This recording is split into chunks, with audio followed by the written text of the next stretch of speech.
YSR Congress party 16వ ఆవిర్భావ దినోత్సవం సందర్భంగా శుభాకాంక్షలు. అదేవిధంగా వైఎస్ఆర్ కాంగ్రెస్ పార్టీ నాయకులకు, కార్యకర్తలకు, అందరికీ కూడా, మహిళలకు అందరికీ కూడా ప్రత్యేక ధన్యవాదాలు. దుష్ప్రచారం, అదేవిధంగా స్థానికంగా శాసనసభ్యులు వారు నిన్న మున్సిపాలిటీలో కొన్ని అబద్ధాలు ఏవైతే చెప్పారో దాని మీద వివరణ ఇవ్వడానికే ఈ పత్రికా సమావేశం నిర్వహించడం జరిగింది. ప్రధానంగా గత సంవత్సరం రోజులుగా మీరు చూస్తే తిరుమల నెయ్యి విషయంలో ఏ విధంగా హిందూయిజాన్ని ముందుకు తీసుకొచ్చి, సనాతన ధర్మాన్ని ముందుకు తీసుకొచ్చి హిందువుల మనోభావాలు దెబ్బతీయాలి అనే విధంగా ఎన్ని అబద్ధాలు ఆడారో మనమందరం సంవత్సరం రోజులుగా చూస్తూ ఉన్నాం. వెంకటేశ్వర స్వామితో పెట్టుకుంటే భగవంతుడు ఎవరిని కూడా ఉపేక్షించడు అనే దానికి ఉదాహరణలే మొన్న చూస్తే నెయ్యి ట్యాంకర్ తిరగబడి పడిపోవడం, అదేవిధంగా పరకామణిలో పెంచలయ్య అనే వ్యక్తి 2025లో 650 గ్రాములు బంగారు బిస్కెట్ దొంగిలిస్తే కనీసం అతనికి సుప్రీంకోర్టులో బెయిల్ అయితే కూడా ఎక్కడ కానీ వాళ్ళ సొంత పత్రికల వారికి కూడా తెలియకుండా దాచిపెట్టారంటే ఏ విధంగా ఈరోజు తిరుమల పవిత్రతను దెబ్బతీస్తా ఉన్నారో మనం అందరం కూడా ఒక్కసారి ఆలోచించాలి. హిందూ మనోభావాలు కావచ్చు, తిరుమల పవిత్రతని గొప్పగా తీసుకెళ్లిన వ్యక్తి ఎవరైనా ఉన్నారంటే అది కేవలం ఒక్క జగన్మోహన్ రెడ్డి గారు, వైఎస్ రాజశేఖర రెడ్డి గారేనే తెలియజేసుకుంటాం. ఎందుకంటే 2 కొండలు అని జీవో తీసుకొచ్చి దాన్ని 7 కొండలు చేసిన ఘనత కూడా రాజశేఖర రెడ్డి గారిది. అదేవిధంగా వైకుంఠ ఏకాదశి రోజు ఒక్కరోజే దర్శన సమయం కేటాయిస్తే సామాన్య భక్తులు కూడా దర్శనం చేసుకోవాలి, వైకుంఠ దివ్య దర్శనం ఉండాలి అనే ఉద్దేశంతో 10 రోజులు వైకుంఠ దర్శన ఏర్పాట్లు చేసిన వ్యక్తి వైఎస్ జగన్మోహన్ రెడ్డి గారు. ఆనాటి తిరుమల తిరుపతి దేవస్థానం యొక్క బోర్డు నిర్ణయించిన మేరకు వైఎస్ జగన్మోహన్ రెడ్డి గారు ఆమోదం తెలిపి 10 రోజులు వైకుంఠ ఏకాదశి దర్శనం అనేది ఏర్పాటు చేయడం జరిగింది. అదేవిధంగా శ్రీవాణి పెట్టి, శ్రీవాణి ద్వారా బయట రాష్ట్రాల నుంచి వచ్చే వాళ్ళు కూడా సులభతరంగా దర్శనం చేసుకునే విధంగా దాంట్లో నుంచి వచ్చే ఆదాయాన్ని గ్రామాల్లో భజన మందిరాలు నిర్మించుకోవడానికి దాదాపు 8,000 దేవాలయాలు నిర్మించిన ఘనత కూడా వైఎస్ జగన్మోహన్ రెడ్డి గారిదని కూడా నేను తెలియజేసుకుంటాను. కాబట్టి ఏ రోజు కూడా చిన్న అపశృతి, వెంకటేశ్వర స్వామి గుడిలో తిరుమలలో చిన్న అపశృతి అనేది కూడా ఏనాడు జరగలేదు. అటువంటిది ఈ 2 సంవత్సరాల్లో మీరు చూస్తే వైకుంఠ ఏకాదశికి అనేక మంది చనిపోవడం, అదేవిధంగా శ్రీకాకుళంలో వెంకటేశ్వర స్వామి గుడిలో కూడా దాదాపు ప్రైవేటు గుడిలో 20 మంది చనిపోవడం, అదేవిధంగా చూస్తే ఈరోజు ఆ రోజు ఏమన్నారంటే శ్రీవాణి అనేది ఎందుకు పెట్టారు, అది కోటీశ్వరులకే సంబంధించింది, పేదలకు కాదు అన్నారు. మరి ఈరోజు దాన్ని కొనసాగిస్తున్నారంటే ఆ పెట్టిన కార్యక్రమం మంచిది కాబట్టే కదా మీరు కొనసాగిస్తారని కూడా నేను తెలియజేసుకున్నా. అదేవిధంగా ఈ మధ్యకాలంలో గోశాలలో గోవులు చనిపోతూ ఉంటే ఎవరికీ తెలియకుండా గోవుల్ని కూడా దానం చేసేస్తూ ఉన్నారు.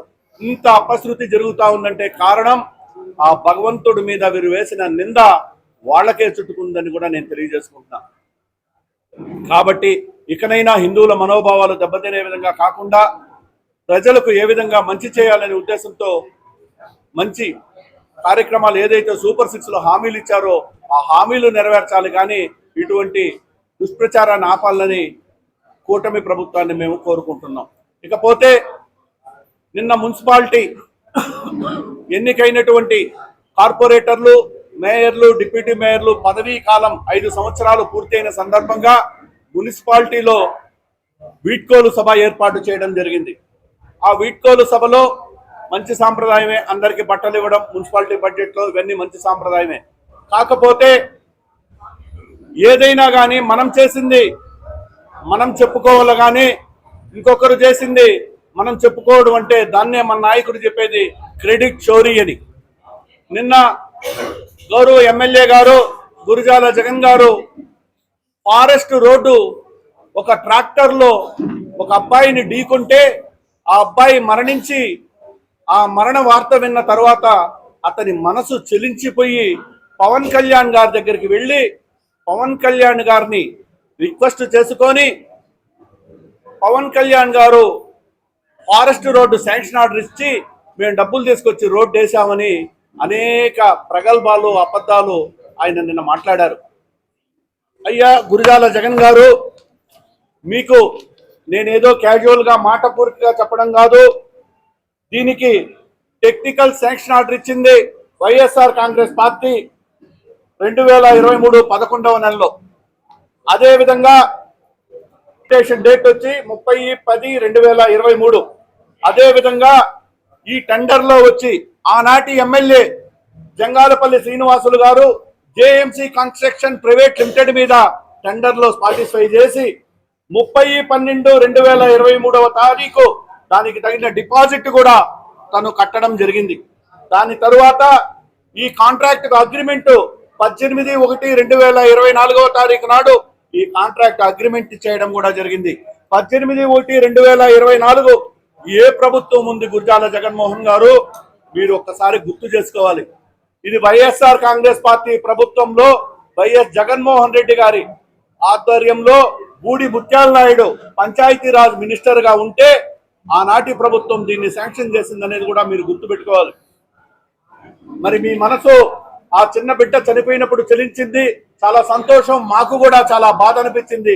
కానీ మీరు ఆ రోడ్డు వేసేటప్పుడు 3 అడుగుల లోతు గుంతలోడి మీ మహిళా నాయకురాలు పార్టీ వాళ్ళు పుట్టినప్పటి నుంచి అదే పార్టీకి జెండా మోసిన నాయకురాలు ఆ గుంతలో పడి చనిపోతే ఆ రోజు నీ మనసు చలించలేదా? ఎందుకని నీ మనసు చలించలేదు? ఎందుకని నీ పార్టీ మహిళా లీడర్ అయినటువంటి ఆ మహిళకు నీ మనసు చెలించి జీజేఎం ట్రస్ట్ ద్వారా ఎందుకు ఒక 20 లక్షలు 30 లక్షలు కాంపన్సేషన్ ఆ మహిళకి ఇవ్వలేదు అని కూడా నేను నిన్ను ప్రశ్నిస్తా ఉన్నా. మేం శాంక్షన్ ఆర్డర్ ఇచ్చిన రోడ్డుకు ఈ రోజు క్రెడిట్ చోరీగా నువ్వు మున్సిపాలిటీలో చెప్పుకుంటున్నావంటే మరి అన్ని అబద్ధాలు ఆడే వ్యక్తిని నువ్వు. మరి మీ మహిళా లీడర్ చనిపోతే ఎందుకు నీ మనసు చలించలేదు? ఎందుకని ఆమెకు కాంపన్సేషన్ గా ఒక 20 లక్షలు 30 లక్షలు నువ్వు ఇవ్వలేదని కూడా నేను ప్రశ్నిస్తా ఉన్నా. అదే విధంగా మా ప్రభుత్వం రన్నింగ్ లో ఉండేటప్పుడు మా నాయకుడు మా పంచాయతీ ప్రెసిడెంట్ గుడిపాల మండలంలో చనిపోతే వెంటనే మేము వెళ్ళి 10 లక్షల రూపాయల ఆర్థిక సాయం అందించి వాళ్ళ పిల్లల చదువులకు అయ్యే ఖర్చులు కూడా మేము భరిస్తానన్నాం. చెప్పిన మాట ప్రకారం అదే విధంగా మా ట్రస్ట్ ద్వారా మేము భరించామని కూడా నీకు నేను తెలియజేసుకుంటున్నా. అదే విధంగా చూస్తే ప్రభుత్వం ఏర్పడిన వెంటనే మేము ఆనాడు 9 వాటర్ ప్లాంట్లు కట్టించాం. మా సొంత నిధులతో 9 మినరల్ వాటర్ ప్లాంట్లు కట్టిస్తే వెంటనే వెళ్ళి దానికి పసుపు రంగులేసి నీ ఫోటో చంద్రబాబు నాయుడు గారి ఫోటోలు వేసుకునేసి మీరు ప్రారంభించలేదా? ఇది భావ్యమాన్ని నేను ప్రశ్నిస్తా ఉన్నా. ఎందుకంటే అదే మా ప్రభుత్వంలో 2019 నుంచి 2024 వరకు ఆనాటి దివంగత నేత డికే ఆదికేశవులు నాయుడు గారు నిర్మించినటువంటి వాటర్ ప్లాంట్లు ఎన్ని ఉన్నాయో అన్నిటి మీద నువ్వు ఈ రోజు కూడా చెక్ చేసుకో. ఎక్కడైనా కానీ మేము రంగులు పూసి మా పార్టీ నాయకులు ఫోటోలు వేసుకుంటే ఎక్కడైనా చూపించని కూడా నేను నీకు తెలియజేస్తున్నా. ఎందుకంటే ఎవరైనా నిర్మించిన దాన్ని దాతగా ఉంటే దాతల పేర్లు ఫోటోలు వేసుకోవడం సహజం. అటువంటిది ఎవరో నిర్మించిన వాటర్ ప్లాంట్లకు ఈ రోజు మీరు మీ నాయకులు రంగులేసుకునేసి దాని మీద మీ ఫోటోలు వేసుకున్నారంటే ఇది నీ విజ్ఞతకే వదిలేస్తా ఉన్నాం. అంటే రేపు భవిష్యత్తులో మీరేదైతే నిర్మించారో, మీరేదైతే శిలాఫలకాలు పెట్టుకున్నారో వాటినన్నిటికి కూడా ఇదే విధంగా చేస్తే మీ మనస్సాక్షి ఒప్పుకుంటుందా గురజాల జగన్ గారు అని కూడా నేను ప్రశ్నిస్తా ఉన్నా. ఇది ఎక్కడ లేని సాంప్రదాయాలు. ఇటువంటి సాంప్రదాయాలన్నీ కూడా నువ్వే తీసుకొచ్చి పెట్టావు. 9 మినరల్ వాటర్ ప్లాంట్లు మొత్తం కూడా పూర్తిగా నీ ఫోటోలు నీ రంగులతో నింపుకున్నావు. కానీ ప్రజలకు ఇది బాగా తెలుసు, ప్రజలందరూ కూడా దీన్ని గమనిస్తూ ఉంటారని కూడా నేను తెలియజేసుకుంటున్నా. ఇకపోతే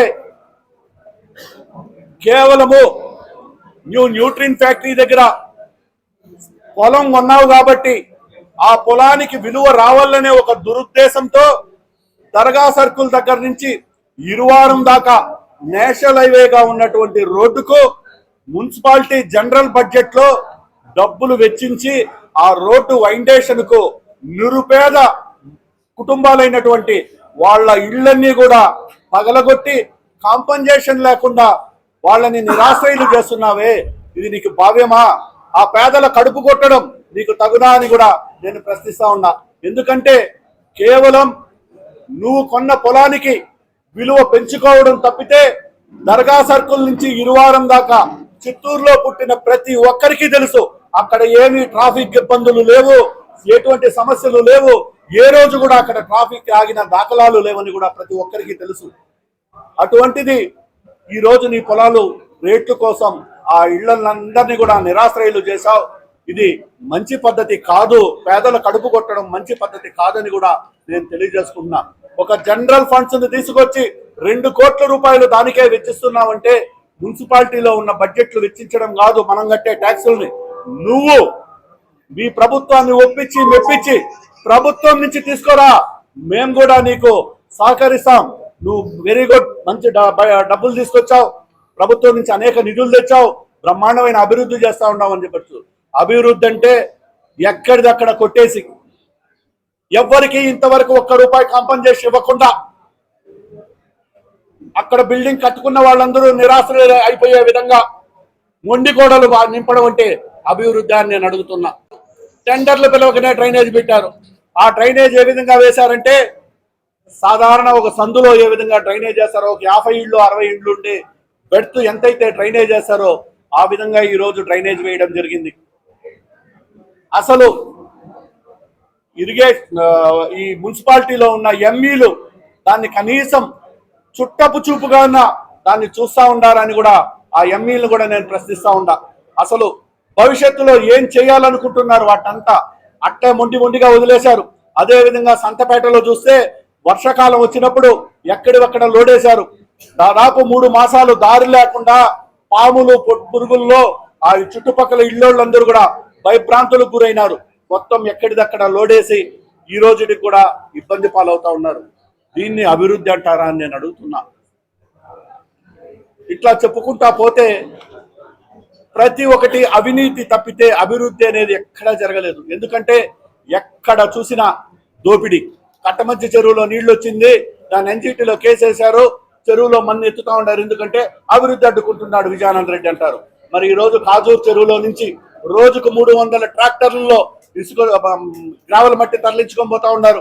అదే విధంగా చూస్తే కొట్రకోన గంగానెల్లూరు బార్డర్ కాన్స్టిట్యున్సీ కొట్రకోన లక్ష్మీరెడ్డిపల్లి దగ్గర టిప్పర్లు పెట్టి ఏకంగా మీ పొలాలకంతా గుట్టలు ఖాళీ చేసేసి గ్రావెల్ దోలుతున్నారు. దీన్ని అభివృద్ధి అంటారా అని నేను అడుగుతున్నా. అదే విధంగా చూస్తే మీకు సిమెంట్ మిక్సింగ్ ప్లాంట్ ఉంటే ఆ ప్లాంట్ కి దొడ్డిపల్లిలోని శ్మశాన వాటి దగ్గర 40 సంవత్సరాల ముందు ఆపేసినటువంటి ఇసుక మేటలన్నీ కూడా ఈ రోజు లోడి మీ సిమెంట్ ప్లాంట్ కు తరలిస్తా ఉన్నావే, దీన్ని అభివృద్ధి అంటారా అని నేను అడుగుతున్నా.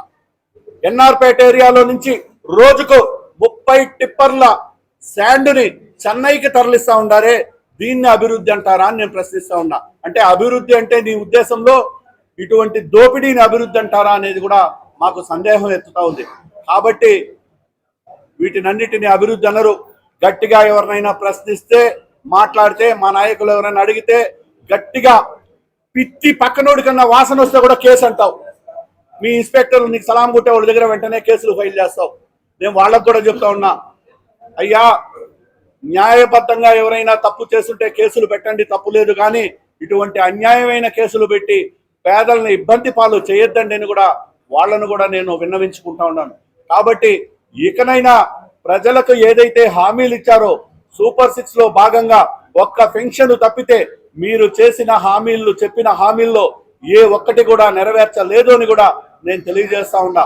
అదే విధంగా ఈ 2 సంవత్సరాల్లో ఎంతమంది విడోలు లేరు, ఎంతమంది 60 సంవత్సరాలు దాటిన వారు లేరు, ఏ ఒక్కరికి కూడా ఈ పొద్దుటి వరకు ఒక కొత్త పెన్షన్ అనేది ఇవ్వలేదు. అంటే మీ దృష్టిలో ఇది అభివృద్ధి లాగా ఉందేమో నాకైతే సందేహంగా ఉంది జగన్ గారు, గురజాల జగన్ గారు. కాబట్టి ఇక మీదైనా అభివృద్ధి అంటే ఏమనేది ఎవరినైనా అడిగి తెలుసుకొని దాని మీద కనుక్కొని మీరు మాట్లాడితే బాగుంటుందని కూడా నేను తెలియజేసుకుంటున్నా. మా నాయకుడు జగన్మోహన్ రెడ్డి గారు చేసింది అభివృద్ధి. కుంటుపడిపోయి 25 సంవత్సరాలుగా మూలపడిపోయిన విజయ డైరీని ఈ రోజు వేల మంది కార్మికులు పనిచేసి ఒక సుందర వనంగా కనబడతా ఉందంటే అమూల్ వాళ్ళకిచ్చి 1000 మంది కార్మికులు ఈ రోజు పనిచేసి ఉపాధి పొందుతా ఉన్నారంటే దాన్ని అభివృద్ధి అంటారు.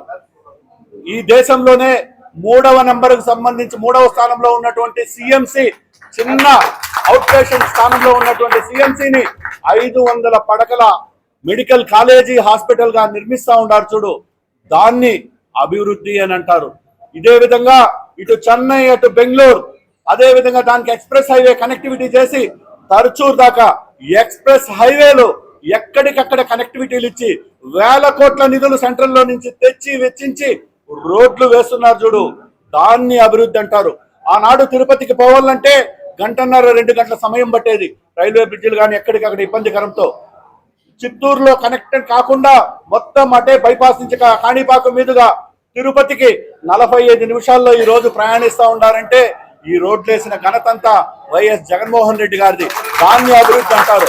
అదే విధంగా పూతలపట్టు దగ్గర నుంచి కూడా మళ్ళీ మన చిత్తూరుకి రావడానికి దాన్ని కూడా డబుల్ రోడ్ చేసి ఎక్స్ప్రెస్ హైవే లాగా బైపాస్ కనెక్టివిటీ ఇచ్చి ఆ ఎక్స్ప్రెస్ హైవేకి లింక్ ఇచ్చే విధంగా చేశారు చూడు, దాన్ని అభివృద్ధి అంటారు.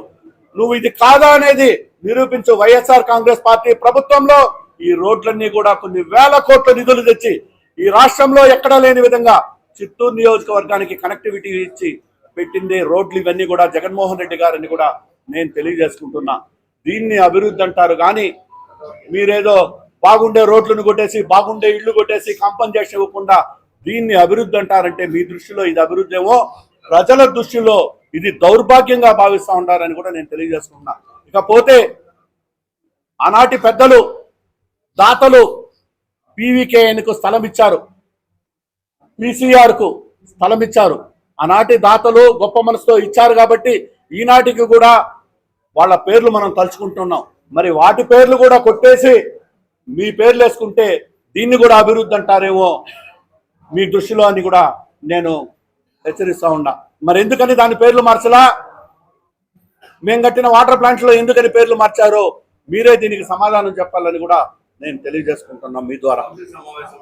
నాయుడు వాళ్ళ ఫ్యామిలీ అనేది చిత్తూరుకి చాలా అనేక రకాలుగా విద్యాలయాలు కావచ్చు, అనేక రకాలుగా ఎంతో మంది కష్టాలు ఉంటే వాళ్ళందరికీ కూడా అనేక రకాల సహాయాలు చేశారు. కాబట్టి వాళ్ళ తనయుడు కొన్ని సమస్యలు తప్పుడు కేసుల్లో అతన్ని నిర్బంధిస్తే ఆయన్ని మానవతా దృక్పథంతో పరామర్శించడం అనేది మానవ నైజం. కాబట్టి దాని ప్రకారమే నేను ఆయన్ని కలిశానని కూడా నేను మీకు తెలియజేసుకుంటున్నాను.